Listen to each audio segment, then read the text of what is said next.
Hi, I'm Erin, the long-term care SLP. Let's talk about voicing, that tiny little buzz that matters for babies, kids, and older adults alike. Voicing asks one question. Do the vocal folds vibrate when you make a sound? Try it out now. Put a hand on your throat and then say pat versus bat. That's voicing.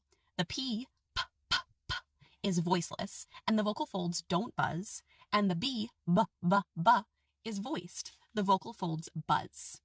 You'll often see voicing contrasts in stops, so a P versus a B sound, fricatives, an S versus a Z sound, and affricates. Here's why voicing matters for different ages. For kids, learning voicing contrasts is a part of speech and phoneme awareness. If a child regularly drops voicing, so for example saying cap instead of cab, it can make reading and spelling harder later because letters map to these sound differences. Early screening and short home practice can help a lot. We're actually often teaching both the feeling, with a hand on the throat, and the sound, usually via listening games. For older adults and long-term care residents, so for example after a stroke, for those with Parkinson's disease, or with general frailty, voicing can change because of weak breath support, reduced vocal fold closure, or motor planning issues. That often will show up as a breathy voice, reduced consonant buzz, and reduced clarity, even when the articulators look okay. Therapy often focuses on breath, safe voice exercises, and practicing meaningful words and phrases, especially with Parkinson's disease. Some quick demos that you can do right now.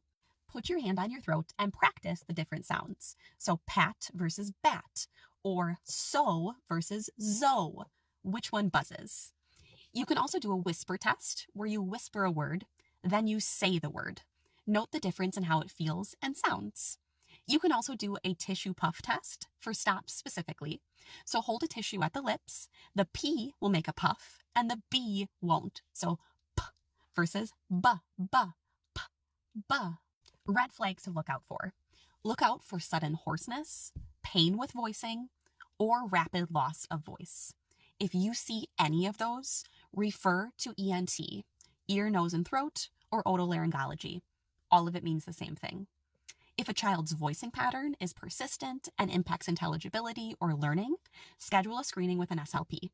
Follow the LTC SLP for more educational content.